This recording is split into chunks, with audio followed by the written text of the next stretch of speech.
Hi everyone, my name is Nandi Kaul and welcome to the Faculty of Management Speaker Series online. It is my pleasure to introduce Anne-Marie Gammon, who will be joining us from Halifax. Born and raised in Penobsquis, New Brunswick, Anne-Marie Gammon is the inaugural President and Chief Executive Officer of the CPA Atlantic School of Business. Bringing over 25 years of senior financial management experience within diverse industries, including education, real estate, automotive, aerospace, and oil. Anne-Marie is also the past Director, Operations, Education Services with the Chartered Professional Accountants of Canada, Vice President, Program Development for the Certified Management Accountants of Canada, and was previously Vice President, Financial Reporting for ING Real Estate Canada. An experienced educator with over 20 years of delivering the CMA Professional Program, Anne-Marie served on the National CPA Certification Steering Committee established to develop the new pre-certification program to support the unification of the accounting profession in Canada. She has continued to work on various national committees to advance the certification program, leading to the Chartered Professional Accountant designation. Actively involved in her community as a volunteer, Anne Marie is the past president of the Financial Executives International Canada, Atlantic Chapter. She is also past president of CMA Nova Scotia, past chair of the CMA Canada Research Foundation, and past vice president at large with the Canadian Academic Accounting Association. A chartered professional accountant, Anne Marie has a BBA from the University of New Brunswick and subsequently received her CMA designation in New Brunswick in 1990. A strong believer in lifelong learning, Anne Marie received her Master of Business Administration from Edinburgh Business School, United Kingdom in 2012 and is currently pursuing a Doctor of Business Administration there.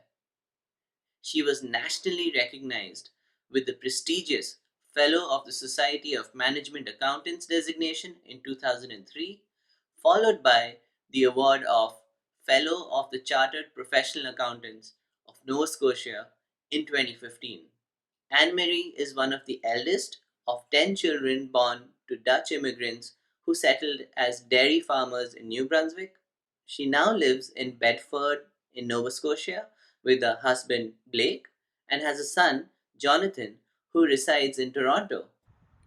Hi, Anne Marie. Welcome to the Speaker Series online and thank you for joining us today. Thank you, Nadia. It's a real pleasure. You recently moved into a new office space, is that correct? Yes, we did. During the pandemic, we actually moved our offices from Cogswell Tower to Bayers Road in Halifax. And while it was challenging, we did get it done and managed to move all of our physical effects. Our staff continue to work remotely, but we're looking forward to reintegrating all the staff starting in September.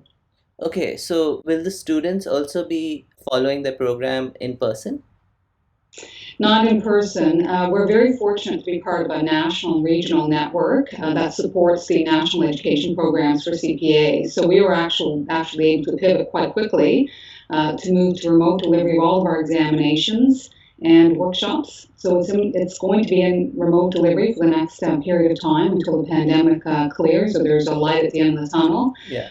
We are going to deliver the common final examination, though. That's the final qualifying exam in person under extraordinary circumstances in September. So we're doing a lot of planning for that. Wow, that sounds really exciting actually. And congratulations on the new office space. Thank you very much. Anne Marie, you have a very successful career with multiple accolades along the way. What has been the formative influences in your life? I would say my parents have been most influential. Certainly in my early days, my parents were hardworking Dutch immigrants. They came over after the Second World War, which devastated Europe, and started as dairy farmers. They are committed to Canada, committed to the environment and to the business that they cultivated over so many years. I believe I received the qualities of hard work, perseverance, loyalty, self sufficiency, and these have carried me through to where I am today. I also had a wonderful mentor when after I finished university, UMB, and I started with Irving Oil. He was my first manager. He was tough, but he was kind, and he really showed me the ropes. He was very business savvy. And along the way, I've worked with tremendous business leaders, also leaders in academia and in the volunteer organizations I've been with. So I've been very fortunate to work with wonderful leaders and to have a wonderful supportive network growing up. Thank you for sharing that. You completed your BBA at UNB in 1983.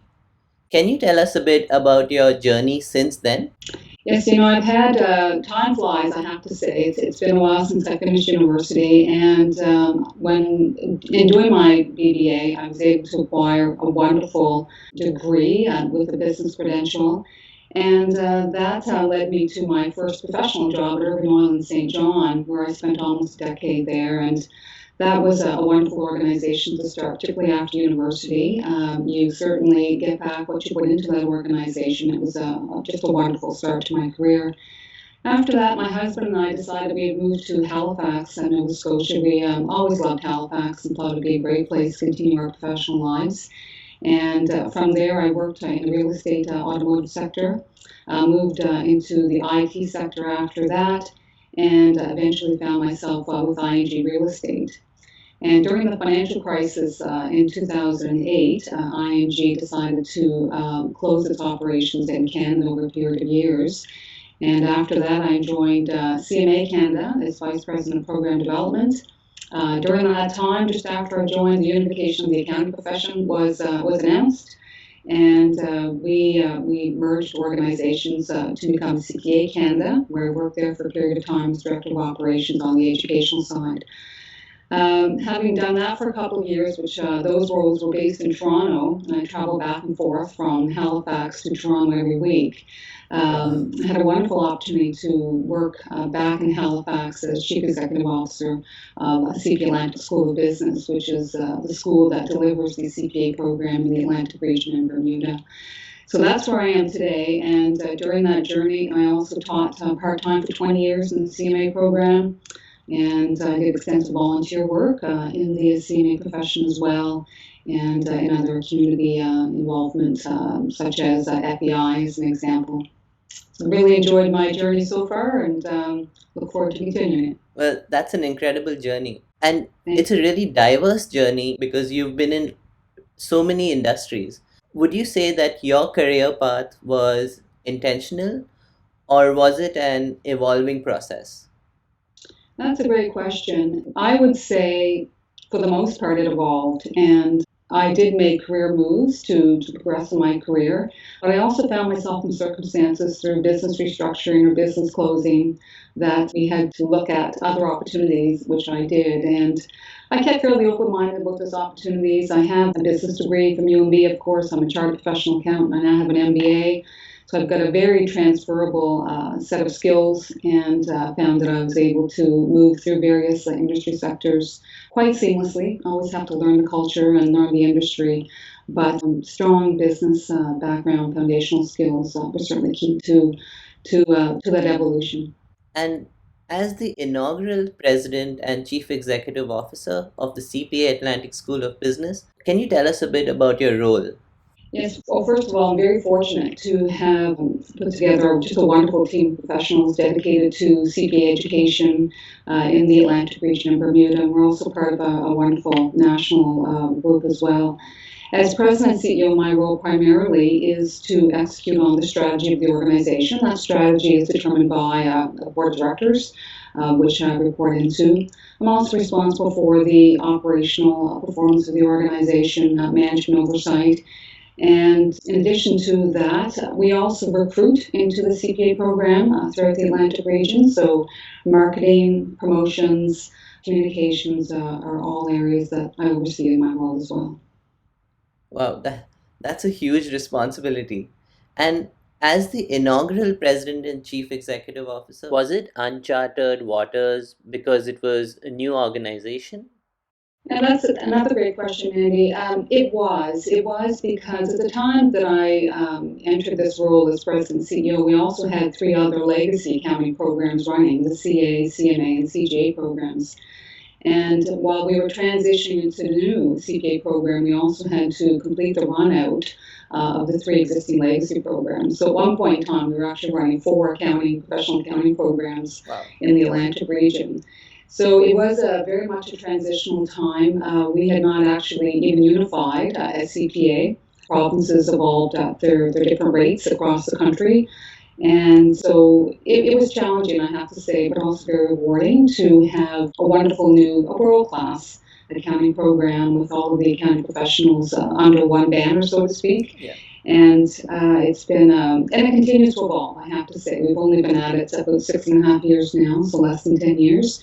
And there'll be more changes to come, I'm sure, but it's been a wonderful journey so far. CPA has been very well received in the marketplace. I think it helped integrate the best of all of the legacy accounting professions and gave us an opportunity to put together a wonderful world-class program and certification that our members can be proud of. Thank you for sharing that. And you have over 20 years of experience in delivering the CMA Professional Program. What motivated you to work in education? I always loved education. I had an opportunity early on when I finished my designation to become a faculty member of a CMA New Brunswick. And when I moved to Nova Scotia, I joined CMA Nova Scotia in that role as well. I love education. I love working with young adults, career changers. Being part of the faculty of CMA also gave me the opportunity to stay on top of contemporary management, leadership, and accounting issues over 20 years. And I felt it was very purposeful and a wonderful challenge, and really complemented my work as well. So it was very enjoyable, I have to say. And it continues in my full-time job now. Education delivery is a big part of our mandate. And again, it's the impact that we have on the lives of many individuals, young individuals, but also those that are starting their careers midstream, that they can join a wonderful profession and continue to do well as business leaders in their organizations and in their communities. And you're also gone back to school. You're pursuing your doctorate in business administration from Edinburgh Business School. What topic are you researching there? My topic, the broad topic is resilience, and I'm going to focus primarily on organizational leadership and management resilience. Resilience is a hot topic today, particularly since the pandemic hit us in March of this year. It's a life skill, and I think there's a lot of wonderful stories. But it's also a capability that we have to develop to be successful. Not just in our personal lives, but in professional lives. So I just found the topic to be immensely interesting. I look at my parents as an example, and I would say they had true grit, coming to a strange country, learning new language and culture, and being as successful as they were. So it's a very important topic, and again, it's a life skill that we should all be nurturing. Would you say that resilience is as prevalent today versus, say, 20 or 30 years ago? Another great question, Andy, and I thought about that at great length. And if we look earlier than 20 to 30 years ago, I think we would tend to think that perhaps our ancestors were a bit more resilient. You think back to world wars, recessions, Great Depressions, and other calamities. One would think that they might have been more resilient. They didn't have our creature comforts, our health and education systems. They didn't have the social safety nets that we had. So that's looking back more decades than the 20 to 30 late years. But if you look at 20 and 30 years, that puts us in about the 1990s. And when we reflect on that time, social media really just hit us as a society in the late 1990s. Internet had really taken off at that particular point. We had globalization. We have a lot of societal changes which continue today. I wouldn't necessarily say that we are more resilient. I think times are different, times change, and I think that we have to adapt and respond to different environmental pressures and stressors that we have, and that as a society will continue to do so through the generations. That's interesting. You mentioned pivoting earlier. Do you think that resilience is an enabler of pivoting? During the pandemic, there's two words that we've heard a lot about: pivoting and resilience, and they go hand in hand. And Okay. I would say you have to, in order to enact change in an organization or in your personal lives, you have to be adaptive, and to be resilient is to be adaptive. Developing a strategic mindset is also really important. And absolutely, change is hard. It's hard for most individuals. In many ways, it's a learned skill. If you're not thrown into that environment, it's a learned skill as well. So truly, to be resilient is to be adaptive, and that requires the ability to change. Okay. And is there a subject that you believe that management education must be focusing on? Would resilience be one of them?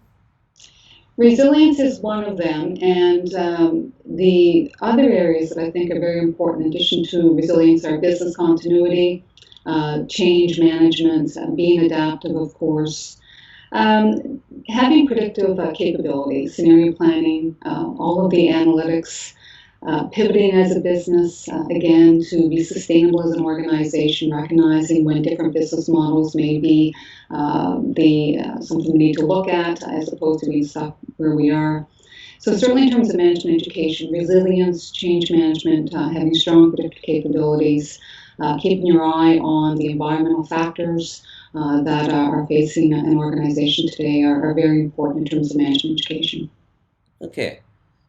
But do you think that change management, being able to adapt, grit, and resilience, can it be taught in a classroom, or is it something that you pick up through experiential opportunities? I think a lot of those factors, there is a DNA component. I do believe that it's there, particularly resilience. It's environmental in terms of how we're brought up. Part of it is genetics. I do believe that's the case, but I also believe it can be taught. And when you look at management education today, and we have seen this for many years now, change management has always been a very strong leadership topic. It certainly can be taught, and the way I think to teach that is through, from a student's perspective, is through cost and case analysis. From an organization's perspective, is to put individuals and organizations that give them the opportunity to change, to adapt, and to support them through that process. So absolutely, I do believe it can be taught with the proper support and the proper, coaching around that as well is really important. Thank you for sharing that. Has the pandemic affected your studies at Edinburgh Business School? Yes, it has. I've had to change as well. It's well, first of all, it's reinforced that resilience is a great topic. There's a lot of literature on resilience today, but a lot of literature is around business continuity, and that's not where I'm headed with my research. It's really more around organizational resilience and particularly management leadership resilience in organizations. I've had to the pandemic has forced all of us to redirect our efforts and our energies. I'm very focused on the organization, the success of our students. We've had to pivot significantly in our education programs. We've had to adapt our own organization to the pandemic, working remotely. We had already a lot of our systems and procedures and processes were already automated, but they can always be improved. Working with the staff and the rest of the team to stay connected as an organization is always a challenge, I think, when you're working remotely. So we've had to focus on that as well. So most certainly it has probably taken away some of my time with respect to moving forward with the doctorate. But on the other hand, it's reinforced what an important topic management and leadership resilience is these days. And I think, again, I think it's a tremendous research topic with great value. And it's so relevant at this time. I mean, this is the time when we actually really need to be and show resilience. So your topic is so relevant in today's scenario and day and age. Yeah. Absolutely, absolutely. As someone who's achieved so much, what drives you to live holistically? Well, again, a lot of it was back to foundations. I had wonderful role models throughout my career and great mentors, so that was very important. I I set my priorities and I've determined through my life journey what's important to me, and what's important to me may not be report maybe not as important to you, Andy. So I think as Yeah. individuals, we all have to establish what's important to us in our lives and stay focused, because we can get lost easily enough as we continue our journey. But for me, staying focused is has been a very important aspect of all of this. Sticking to my priorities and just working with what I think is important in my life and what makes me happy and makes my family happy as well. So those relationships have always been very, very important. So just staying very focused and focusing on the priorities and working through what matters, to you as an individual. Yeah. And while managing so many things, have you ever experienced burnout, or would you have any tips on how to prevent it? I wouldn't say burnout. I wouldn't go that far. I mean, certainly there were points in time in my life where I was struggling a lot, particularly when my husband and I started a young family, and we both had busy professional lives. That was a very challenging time, the whole work-life balance. And my son is 24 years old, so that would have been over 20 years ago. And we have certainly become a more supportive workforce today than 20 years ago, I would suggest, as we continue to evolve and continue to support work life balance. So if there was a point in time where I was struggling a lot, it was at that particular point in time. And again, I just had a lot of support, set my priorities, time management. I'm pretty good at that. And staying organized and not letting myself fall off the rails too much. The thing that I also do, and I always make time for hobbies, and That's it may nice. seem like a bit of a cliche, but I always do. I read and I walk every day, and those are activities that don't require a lot of structure. They don't take a lot of time. You just go for a walk, you head out the door, you pick up a good book at the end of the day or during the day. And those are the things that I do to try to stay grounded and try to stay balanced. Staying healthy is really, really important to prevent burnout. Just again, staying with your priorities, managing your time, and understanding that we all have limitations. Everyone has limitations. And I think part of self awareness as we go through the journey of our lives and our professional careers as well is that self awareness of what we can and what we simply cannot do. Okay. What advice would you give students and graduates during these unique times? These are unprecedented times for our generation, for your generation.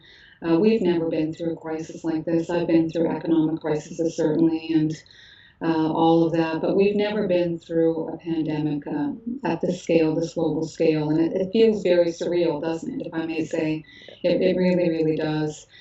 You know, when the pandemic started back in March, I thought, look, a couple of months it'll all be over. We'll be back to normal. But really, increasingly so, and this is a big part of what we need to do. It will pass. This too will pass, but we have to accept the new reality. Yeah. I'm a realist. I'm as realistic and practical as they make them these days, and we have to be realistic about where we are and where we're headed and where we're going to be probably for many, many months to come, if not 18 months, 24 months, till we put a vaccine in place. It is what it is, and I think what we need to do is accept the reality and make the best of it that we can. For the students in particular, they've had a lot of challenges too. A midstream for many students, whether it's grade school or university or even postgraduate work, have had to suddenly change last term, nearing the last term of school or university, and to change very rapidly in very uncertain times. And educators, governments, families have all been very supportive of students through that journey. I think the most important thing for students right now is to just be realistic, understand it too will pass, and stay focused on your studies. More than ever, it's really important to finish your education. Stay focused on your education. The economic environment is very competitive right now, and if you can finish your degree, finish high school, finish your degree. If you're able to go on to do postgraduate work, perhaps do a professional accounting designation, the CPA, those will ground students very, very well for the future, provide wonderful transferable and foundational skills in business. So I would say don't get discouraged.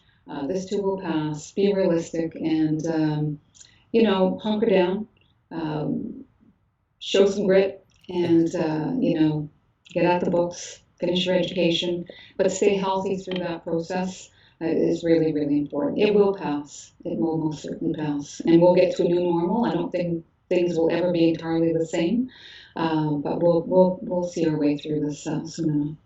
Yes, I mean, let's hope so, and let's hope we get a vaccine soon as well. Yeah. Let's hope. And do you have any tips or pointers specific for working professionals in the Maritimes? Yeah, the Maritimes is a wonderful place, and interestingly enough, I think the pandemic is going to provide increased opportunities. Now, when we look at shifts that we can expect from the pandemic, one of the major shifts, as we know, has been working remotely. Yep. And we're also seeing housing sales have just soared.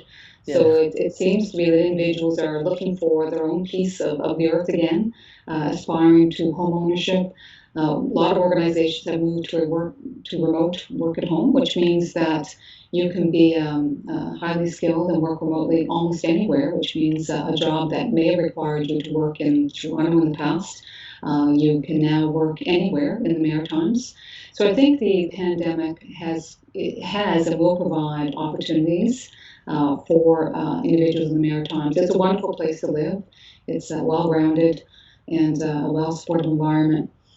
The thing about the Maritimes, though, is things ebb and flow in the Maritimes pretty quickly.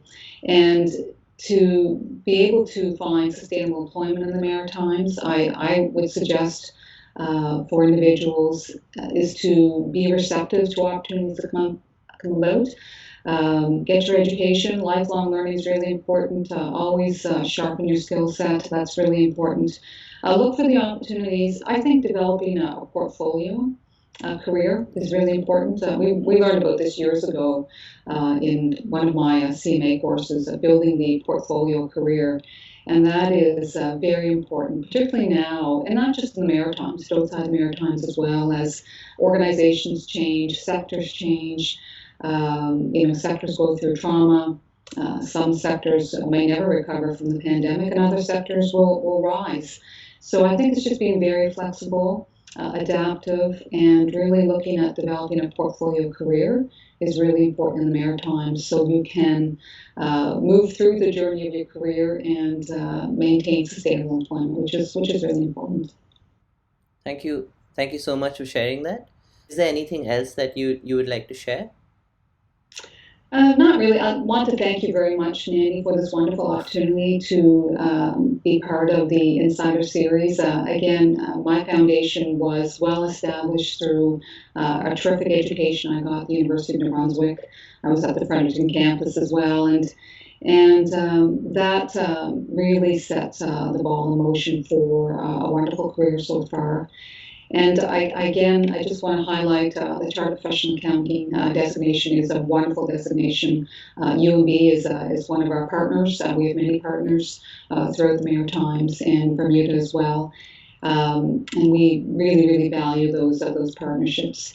So I just want to end by saying thank you very much. It's always a pleasure to talk to you, and I hope I've been able to provide some additional information that and some reflection that individuals can benefit from as well. But it was my pleasure to talk to you today.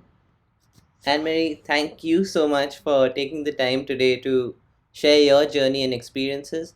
On behalf of the Faculty of Management, the UNB community, and everybody watching this video today, thank you so much. We really appreciate it. Thank you. Thank you. And stay safe. Take care of yourself. You as well. Yes.